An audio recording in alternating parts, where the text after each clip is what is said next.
So உள்ள வரும்போது ரொம்ப பக்திகரமா விநாயகர் வரவேற்றாரு. அடுத்து வந்து கதவுல வந்து கோழவிழி அம்மன் வரவேற்றாங்க. அதுக்கப்புறம் உள்ள நுழையும்போது ஒரே பறவைகளா இருக்காங்க. ஸோ உங்கள பத்தி சொல்லுங்க. இல்ல. எனக்கு காலைல எந்திரிச்சோனே லைக் வந்து இந்த பேர்ட்ஸ்க்கு, இந்த ஃபிஷஸ்க்கெல்லாம் ஃபுட் போடுறது வந்து சின்ன வயசுலேருந்து பழக்கம். ஸோ அதனால வந்து இந்த ஃபின்ச்சஸும், இந்த ஆஃப்ரிக்கன் லவ் பேர்ட்ஸும் நான் ரொம்ப வருஷமா வளர்த்துட்டு இருக்கேன். அதே மாரி இதோட பேர்ட்ஸோட சவுண்ட்ஸ் வந்து எனக்கு வந்து மார்னிங் வந்து ரொம்ப ரொம்ப ப்ளசன்ட்டா இருக்கும். ஓகே. ஸோ இல்ல மேம் எங்களுக்கு ஒரு மாரி அதிசயமா இருக்கு. நாங்க எல்லாருமே என்ன நெனச்சுட்டு இருந்தோம், ச்ச அவங்களாம் அப்படிப்பா அப்படியே எந்திரிப்பாங்க, அப்படியே மாடர்னா இருப்பாங்க.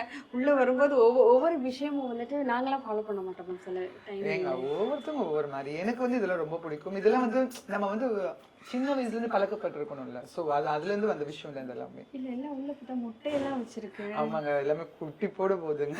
முட்டை வந்து ஆஃப்ரிக்கன் பேர்டு 2 முட்டை வச்சிருக்கு. பிஞ்சஸ் வந்து நெறைய முட்டை வச்சிருக்கு. ம்.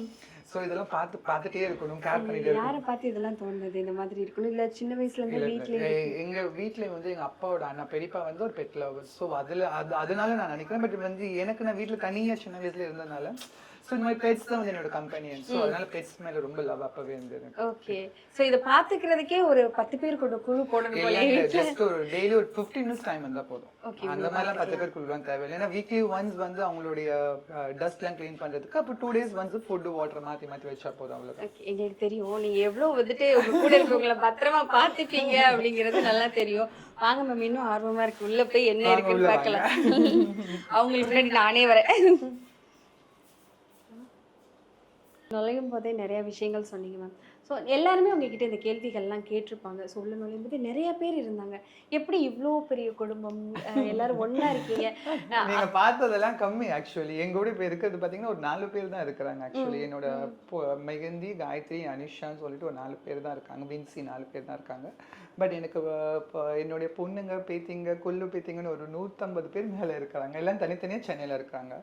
ஸோ நான் வீட்டை விட்டு வெளியே வந்தப்ப எனக்கு வந்து ஒரு ப்ராப்பரான ஒரு அரவணைப்பு கிடைக்கல. எனக்கு ஒரு ஆதரவு கிடைக்கல. ஸோ அந்த வலி வேதனை மனசுல வந்து எப்பயுமே வந்து ஒரு ஆழமான பதிவா மாறிடுச்சு.